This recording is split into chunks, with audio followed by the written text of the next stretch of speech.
Não sei se é muito simples, mas você disse que cria o personagem, né? Aí, de um certo tempo, você começa a escrever, aí ele cria vida para você? Uma vida própria? Nós já tivemos problemas aqui com personagens, nas nossas discussões aqui. Não, acho que criar vida própria, não. É claro que você fica pensando nele o tempo todo, para onde vai, né? O que faz sentido para esse personagem.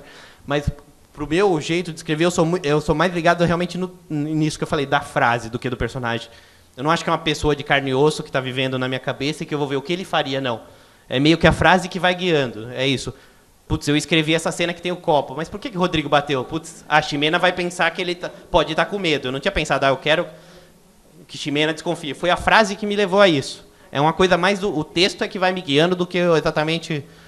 Porque o que eu quero dizer é o seguinte, às vezes eu escrevi uma frase que eu considerei que ela ficou legal, não pelo que acontece nela, pelo som mesmo, porque ela é bonita, ou porque ela ficou poética, ou porque eu gosto de usar recursos de poesia, eu tenho rima, eu tenho... É um pouco de minha conta aí. não sei se é de minha conta, mas tem uma coisa do som, né?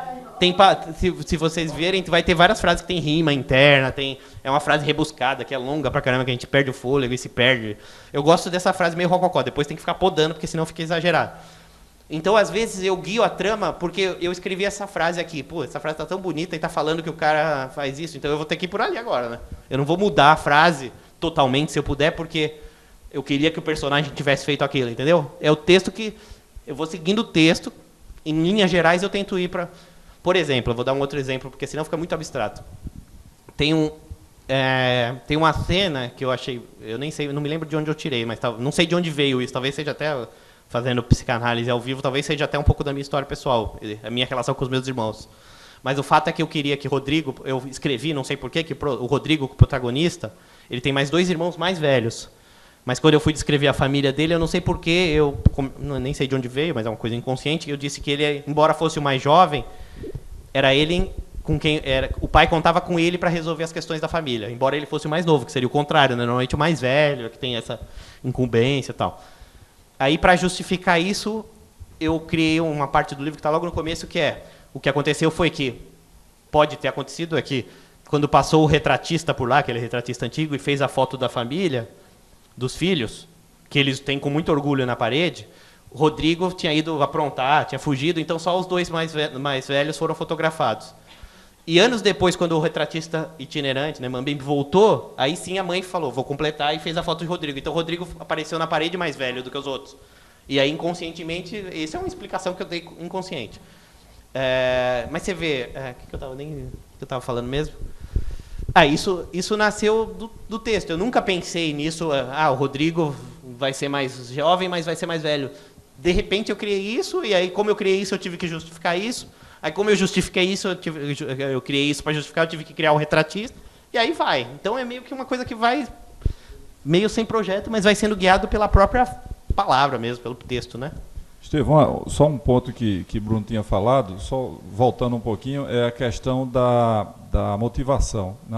Sim. É uma coisa importante. Se você tem uma motivação que é precedente à própria escrita. Não tenho. Eu não tenho, e eu acho que é exatamente aquilo que eu falei, que é meio complicado. Em geral, quando a gente tenta... Se a gente for fazer um texto com um objetivo extraliterário muito forte, político, ideológico, religioso... eu vou falar da religião também, que o Bruno perguntou. Eu acho que tem um risco, não estou dizendo que sempre é, porque tem grandes livros que nasceram de uma ideologia muito forte, mas tem um risco muito grande de ficar má literatura. Porque aí é isso, justamente, você vai se policiar para... O importante é eu passar a mensagem que eu queria passar.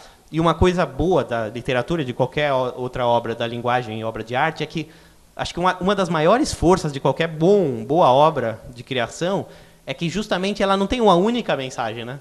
Se você lê o livro inteiro, 200 páginas, e fala, o autor escreveu isso para dizer que o comunismo é ruim, ou que o bom é o liberalismo, ou que o ateísmo é uma porcaria, ou que Getúlio foi um crápula, já diminui o livro, né? Se você lê tudo isso e o que você conclui, tenho certeza que o leitor só fez isso para ser um folheto de propaganda de tal ou tal ideia. É maior a chance do livro ser ruim, né? Quanto mais dogmático, maior a chance. Não significa que não tenha excelentes livros que foram muito dogmáticos, né? Mas a chance é muito ruim. E é isso, né? Você vai começar uma criação, você já vai começar de um a priori, né, tão forte, né? E se durante a escrita você perceber que, putz, seria tão mais legal se o personagem fosse por ali. Quanto mais complexo, melhor, né? Eu acho. Quanto mais possibilitar leituras distintas. E aí eu completo então com a questão da religião. O Nunca o Nome do Menino, eu sou ateu, mas o Nunca o Nome do Menino tem essa questão, né, de um personagem e que odeia o próprio autor e que tenta sabotar o autor o tempo inteiro, tal, enfim, que é uma questão literária. O século XX cansou de falar isso. Tem muitos filmes que falam disso, né?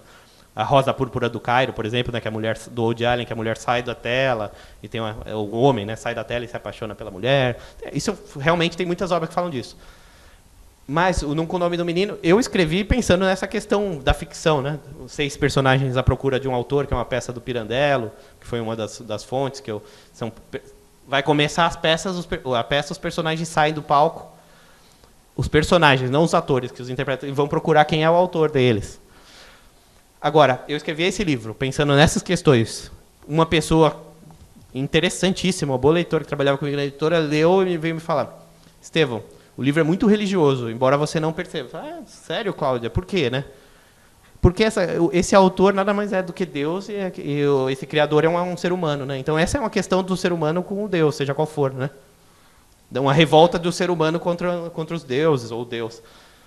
E aí faz todo sentido, né, lendo o livro. Não foi o que eu quis escrever e nem foi o que eu pensei. Mas quem há de negar que essa leitura é válida, né? Se ela falasse assim: Estevão, você não percebeu, mas esse autor é um alien que veio à Terra. Aí eu falaria: opa, aí eu acho que a leitura, o texto não permite isso, não sou eu que não permito. Não tem elementos no texto que façam essa leitura ser válida. Mas essa leitura que ela fez, como muitas outras, são válidas. E é aí que é a graça, né? Aí que é a graça da coisa. A gente falou aqui sobre essa questão da entrada, né, no mercado literário e tudo.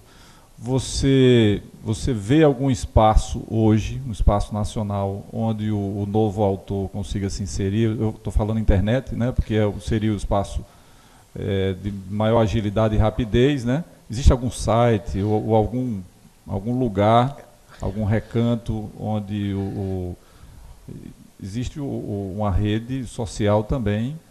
O Scoob, de leitores, né? Mas, na internet eu acho que a gente conhece pessoas mais do que um espaço. Tem bons sites que publicam literatura, tem iniciativas, tem o jornal Rascunho, que é um jornal, enfim, tem vários veículos que funcionam na internet, tem veículos de universidades de letras, mas aí eu acho que na internet é mais um espaço para conhecer pessoas e publicar pequenos textos, formar leitores, trocar. Mas tem, como você falou, a evolução da tecnologia gráfica possibilitou que os custos de fazer um livro diminuíssem drasticamente, né? Então, fazer um livro como esse, hoje, se a pessoa estiver disposta a investir um pouquinho do próprio bolso, é algo viável. Antigamente era impossível. Hoje é viável você fazer 1000 livros desse aqui e sair distribuindo. Então, isso possibilitou, e tem possibilitado cada vez mais que editoras pequenas ou independentes, ou projetos, editoras pequenas mesmo, ou de nicho, funcionem e vão muito bem, né? Então, por exemplo, as Jovens Escribas daqui de Natal é um bom exemplo, né? Eles fazem um trabalho que começou pequeno e continua pequeno, mas a gente lá em São Paulo sabe, quem é do meio literário sabe que existe as Jovens Escribas, conhece um ou outro autor, e como elas são muitas no Brasil, por conta desse barateamento gráfico. Então, eu acho que para quem está começando, essas editoras são um ótimo canal. Primeiro porque eles precisam de autores bons, né? Então, para eles o importante é o texto, né? Eles precisam de textos bons para conseguirem se consolidar como editora. Eles não têm nenhum preconceito contra autor novo, autor de qualquer lugar, porque, né, eles sabem que não vão conseguir publicar um livro como o do Milton Ratum ou do Chico Buarque, né? Porque esses autores eles têm prestígio suficiente para ganhar muito dinheiro com o livro. Então eles vão querer, claro, estar numa casa que possa oferecer. E eles têm demanda também, não é só por dinheiro.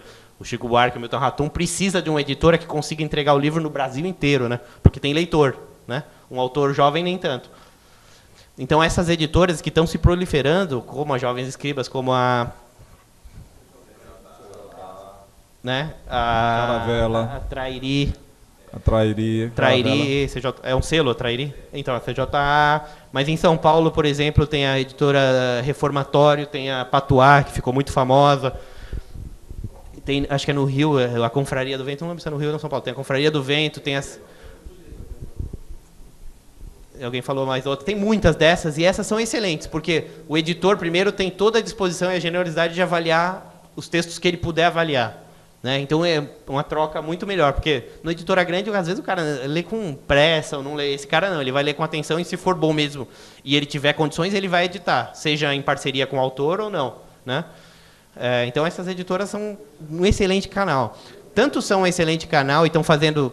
E primeiro, aí outra coisa essas autoras são famosas por lançar novos autores, e várias delas conseguiram espaço como de prestígio mesmo, né? Então, às vezes, um jovem autor é mais lido numa editora dessa do que na Companhia das Letras.